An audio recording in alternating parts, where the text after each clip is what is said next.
I think the IoT role is in general in the industry massively underestimated. So there's a number of levels where high levels of sensory and associated data being collected from the machine is valuable.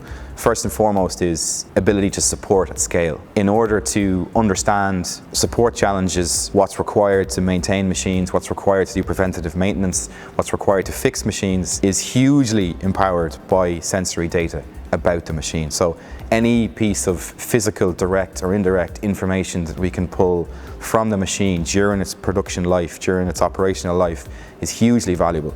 So we can start doing preventative maintenance on spindle bearings. We can do preventative maintenance on thrust bearings. We can start to understand if an operator is overloading the machine. We can start to understand if a machine is being misused. We can start to understand if a machine is being underutilized. So for us, the IoT platform is hugely powerful from an after-sales support aspect at scale. And then additional to this, from the user's point of view, having real-time feedback about what the machine is experiencing. And you don't need to be, working in kilowatts and volts and amps. Just a chart of my spindle is okay, it's working, but it's happy, or it's angry, it's overloaded. Giving a user that feedback about what sort of state I'm in as a machine really helps the user quickly optimize their operating parameters to make their parts efficiently, make their parts so that they're optimizing the machine use, and they start to understand why certain changes affect the operating parameters of the machine. But it's all focused around giving the user a picture of the machine's experience with this IoT platform, with the sensors, with their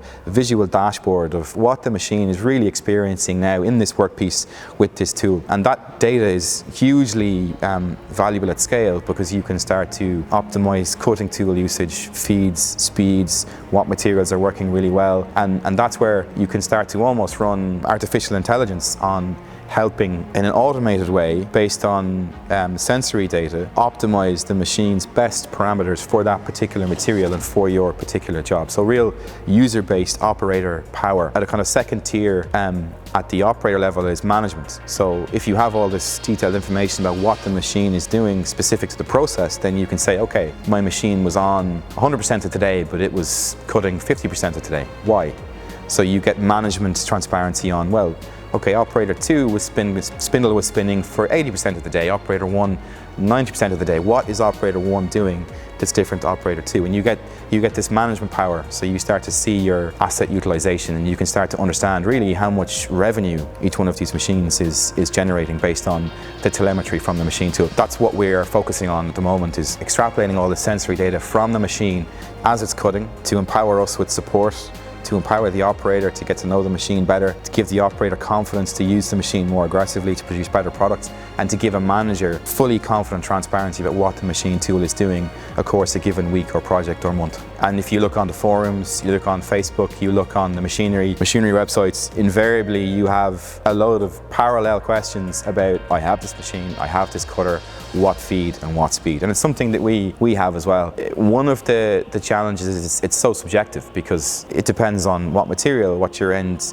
user product is. So I feel that the IoT platform and the philosophy and the vision that we have is that we are getting close to solving that problem, where you can purchase a machine from 5.0, we advise you on what tools to use, we advise you on the material, and our IoT system will give you the information you need to make the part with the really good surface finish. I have an example of 2 clients. One of them bought a machine, didn't ask any questions, came back and said, yeah, I can't get a good finish. And we had a discussion, and the tooling was wrong, the feed was wrong, the speed was wrong. And after an hour or two's conversation, a bit of training, the part went from looking like some dog had eaten it to perfectly clean finish. And then I had a second client who came in, took a full training package from us, took all the recommendations, went away and made the part straight away. So I'd like to think that our vision around education, coupled with the IoT platform, coupled with the quality of the machine tool, if people take our advice, do what we ask them to do, they will be able to make the parts that we are presenting as we present them in the machine videos.